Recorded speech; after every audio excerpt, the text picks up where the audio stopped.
We gone local, fam. It's the Mr. Peter Parker Show on Go Radio, 3 to 7 weekdays. Got my homie Tall Paul in the building. Hey, what up, what up? How you feeling, dog? I'm doing good. I appreciate you having me on the show. Yeah, man. Repping Southside, right? Yeah, Southside. Most definitely, man. Yeah. I've been hearing about you for a while, and your name pops up, and you have a very memorable name.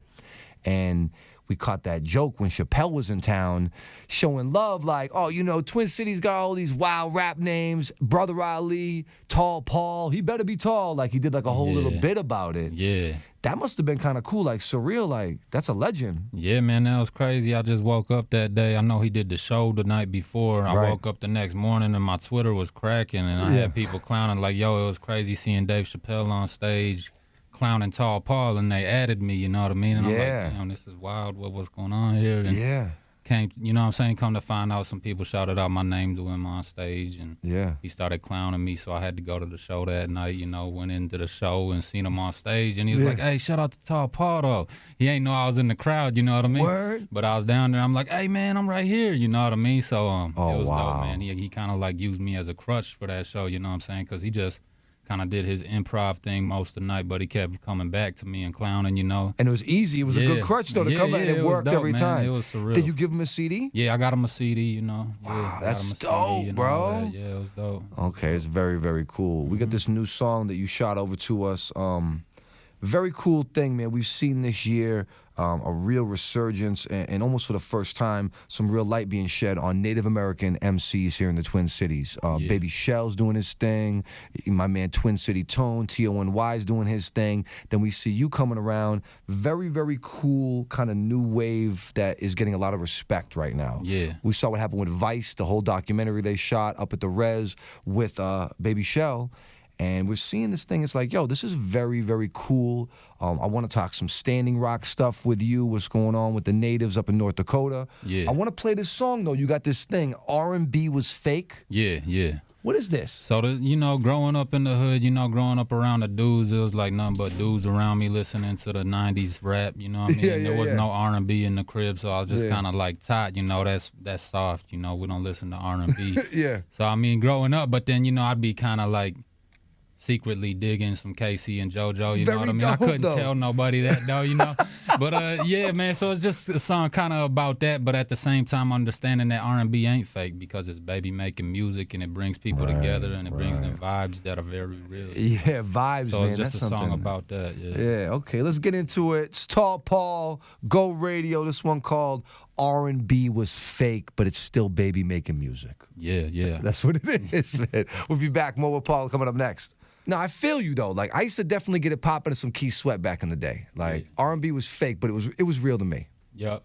It's real, though. We're in here on Go Radio. It's the Modern Hip Hop channel. I got to go local. We invite the best MCs in the area today. We have Tall Paul. He was shouted out by Dave Chappelle. Got some love when Chappelle was in town. Native American MC, repping the culture to the fullest. And we've been seeing some big news with this Standing Rock situation. They've decided to reroute this pipeline, and they're not going to go through the water source that they originally planned.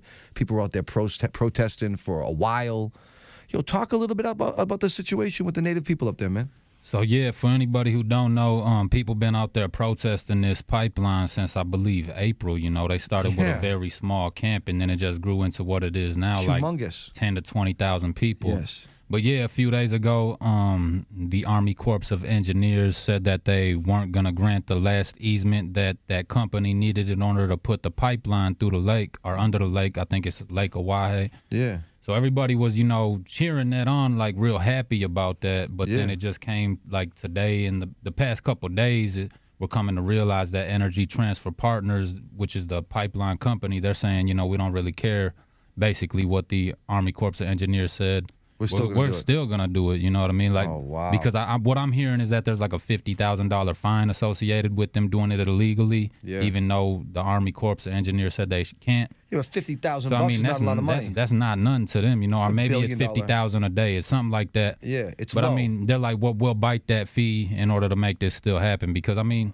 you look at it realistically, they got like 90% of the pipeline already built. They're not gonna dig it back up and reroute it, you know. Yeah. They just want to tell people that so they get all hyped and cheerful about it. And Maybe fall back a little maybe bit. fall back and start leaving the camp, you know. Wow. But I mean, I was skeptical when I heard it, and sure enough, you know, it come to light now. They're saying they're gonna do it anyway. Yeah. So I mean, you know, there's like 15, 20,000 people out there estimated. I mean, and it's cold as far up as there. it's cold, man. People sleeping out there, you know, in the cold and in tents and teepees, things like that. So, I mean, the way I see it now is they're gonna build that pipeline unless people physically stop them from doing it. And I'm not advocating for nothing crazy, no violence or anything like that. But I mean, realistically thinking about it, with them bringing in their active duty troops and setting up camp there and barricading off the current drill site, they're gonna build this pipeline, you know. As a Native American person, how does this situation make you feel? Like, what do you take from this? I mean, it maddens me, you know, because that's my son's mom's reservation. You know, she grew up there on Standing Rock, and my son got family out there, and he's been out there a couple times. Yeah. But I mean, even beyond being Native, this is a water issue. You know what I'm saying? 100%. If you drink water today, it affects you. You know what I mean? Yeah. And there's pipelines all over the place, and they burst all the time. People think, you know, a lot of people leak. Yeah, they leak. You know, and they explode. You know, if oil can set water on fire, you know, anything that's gonna set water on fire is kind of dangerous. You know? Yeah. But yeah, that's how I feel about it. I feel like it's a human issue, and it's not just a Native issue. That's I mean, big. we're kind of leading this fight just because it's going through a reservation up there. Where they are, where you guys are at. Yeah, yeah. I mean, water's you look at Flint, Michigan. It's not exactly the same, but it's big though. And the water gets poisoned. It's a huge issue with people in general. Like little kids can't take showers, rashes all over their bodies because of poisoned water and stuff like that. You were saying almost 18 million people were drinking off this water source? Yeah, the Missouri River. What I'm hearing is it's about 18 million people that drink from that water source, the Missouri River. So it's not only Standing Rock, it's not only natives, it's multiple states that this pipeline will go through. And that river, you know, that river supplies people all the way down to St. Louis, I believe. So that's crazy, man. Yo, if you want any more information on the issues up at Standing Rock, I'm gonna retweet some stuff today, different, you know, information sources so people can get educated on exactly what's happening. Hit me on Twitter right now at Mr. Peter Parker. You want to find out more about Tall Paul? Hit me on the same thing at Mr. Peter Parker. What's your social media? It's all at Tall Paul 612. Everything is at Tall Paul 612. That's Facebook, Instagram, Twitter, all of that. Yeah, follow this guy, man. You got some stuff coming up this year. I know you're going to shoot some videos. Yeah. Kind of getting back into the swing of taking this music real serious. Yep. Anything that we can look forward to? Yeah, so I'll have a music video for this joint called No Questions coming out in the next couple weeks. It's a song about Samir Rice and George Stinney and police brutality. And then I also got a single I'll be releasing about this pipeline. So you can look out for that. Okay, follow this man at Tall Paul 612. We gone local. We supporting the community. This is Go Radio, the modern hip hop channel. Follow this guy, man, at Tall Paul 612. I appreciate you, fam. Much love. Most definitely.